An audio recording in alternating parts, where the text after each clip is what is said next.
Time's running out.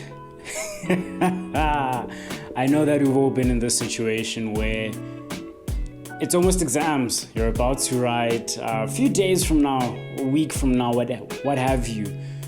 And the exam's gonna come in thick and fast. Maybe you're writing one every single day of the week. Maybe you're writing over 2 weeks or 3 weeks, however long the period is. But you don't have a lot of time to study. And maybe you haven't been as consistent as you want to be in the days leading up to the exam. Maybe you haven't covered the work that you needed to cover. Maybe you're behind. You're probably behind, which happens. It's okay. And now you're sat with a lot of dilemmas. What sections should I study? What modules should I focus on? Where do I prioritize my attention? Time's running out. You need to make a decision. What do you do? Well, I'm here to break down and help you out with that thought process in terms of exactly what you need to prioritize, what you need to get done, how you need to get it done, and the order that you need to get it done. So I think when you don't have a lot of time, and obviously you can't get to everything that you want to get to, you can't study every single thing that you want to get to, you need to somewhat organize your mind, organize your thinking. I think this is the very first step. Because if you're just going to jump into things and just start this, now you're touching a bit of this, then you touch a little bit of that, you're not going to be very effective. You're going to be working out of panic, and you're not going to get a lot done necessarily, and also not going to get a lot done in the right direction. So it's important that you organize everything on a piece of paper and start by analyzing your modules. Having an understanding of which modules you've performed the best in during the year and which modules you haven't. And I think even before writing it down, in your mind you have an understanding of what your strong modules are and what your weaker ones are. The ones that you fear, the ones that, the semester tests absolutely killed you. You need a 70 to pass. You need, those modules. I think it's important that in whatever you're doing, you try and prioritize, or maybe just put a bit more attention to those modules, because at the end of the day you need to perform a bit better for those modules than perhaps, let's say, the modules where you've been getting 70%, 80%, 60%, what have you. But it's very important in me saying this: never be complacent. Never basically tell yourself your result before you've written an assessment, an exam, a test. Never say that you've passed a module before you've actually passed the module. This is so important, because I've seen a lot of people who get 60s in semester tests, then come out in the exam with a 20%, and then just get the shock of their lives. The exam was difficult. They were underprepared because they had already predicted the result, and they already assured themselves that they had passed the module and everything was fine. So in me saying prioritize the more difficult modules, it's not me saying be complacent in the ones you've been doing well in. You still need to put a bit of effort there. You still need to consolidate and make sure you pass. So yes, prioritize those modules. Make sure you get the heavy stuff out of the way. And I think once again, you need to go deeper in this sort of exercise of organizing yourself. You need to have an understanding of within the module that you're currently studying for. You need to break down the different sections and understand which ones you need to focus on now and which ones you need to, or you can leave for sort of the end. So you need to have an understanding of your module and how it's structured. If you know that there's a pivotal section that they always ask, or that is going to be in the assessment, in the exam, that's the one that you need to push for, especially if you struggle with it a little bit. You need to prioritize that. You need to get that out of the way, no matter how difficult it is, how stressful it is. And once again, in me saying this, it's very important that you don't try and guess what's going to be in the exam. There's a very big difference between a pivotal and critical section and you trying to guess what's in the exam, I think you understanding what a pivotal or critical section is essentially what the lecturers tell you. If the lecturers are essentially hinting or saying focus on this, or telling you that this is important. This, lecturers always give hints in their lectures, especially towards exams.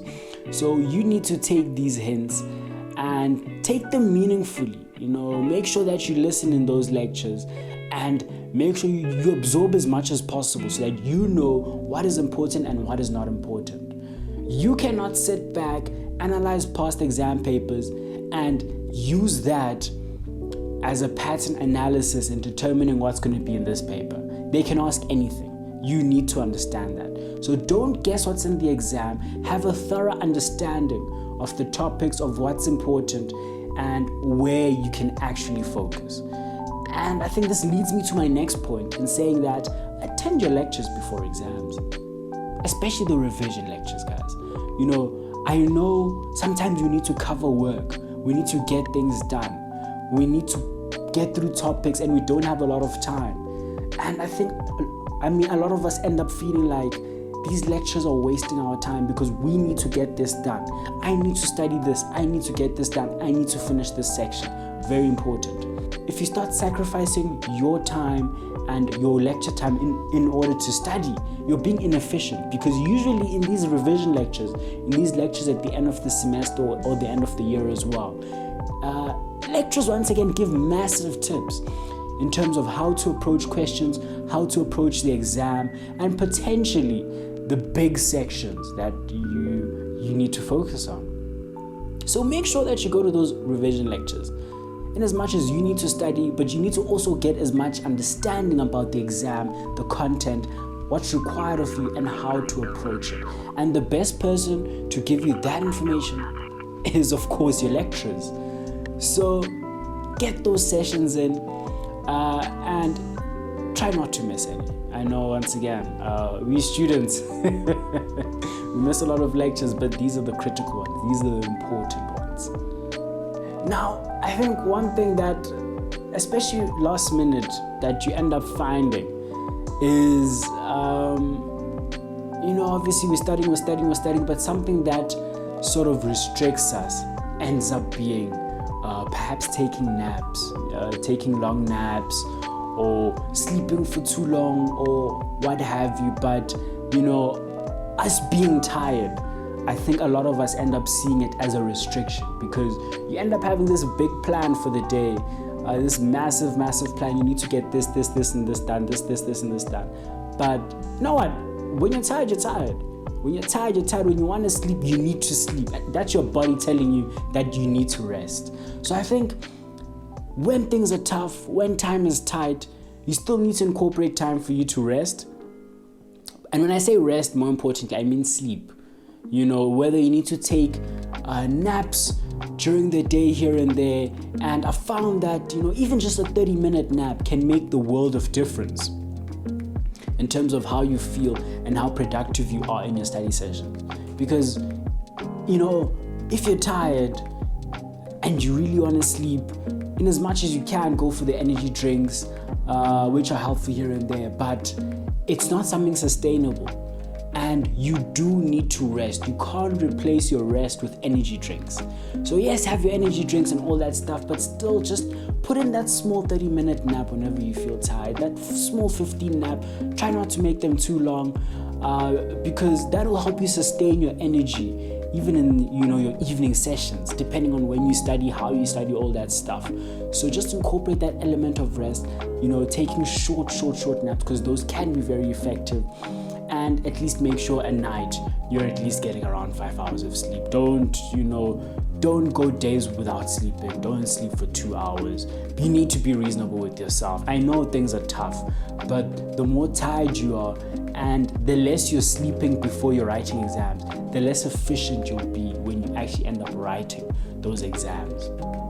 Another super very important thing in the most stressful moments when you're studying last minute is making sure that you have that support structure.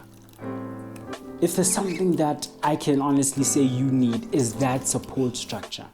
People who are going through what you're going through as well, the hardships you're going through. People who understand what you're going through, your friends, your other classmates, whoever's around you who's also going through that bit of stress.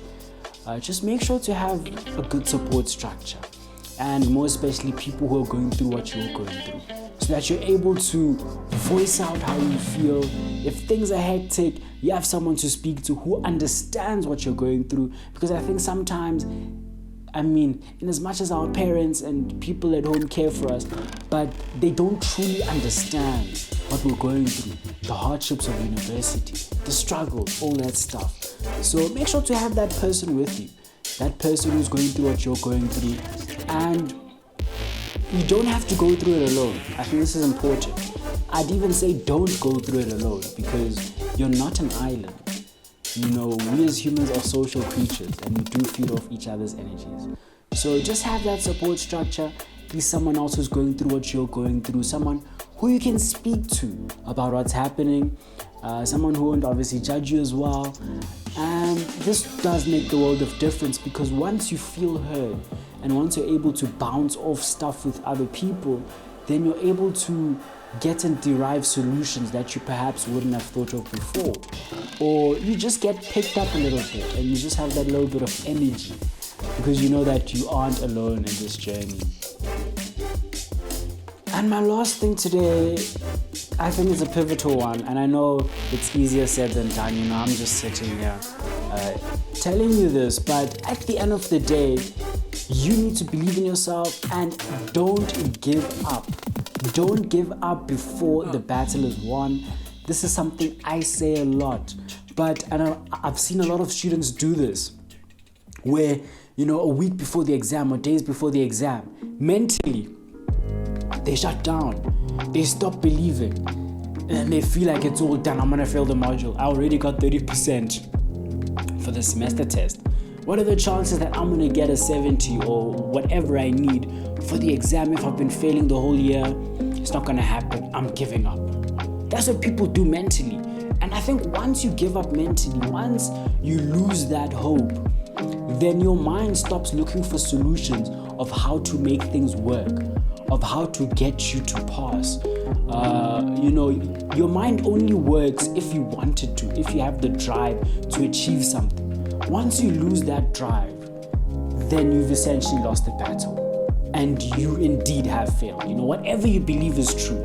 If you feel that you're gonna fail, you're not gonna do well, you're probably gonna fail.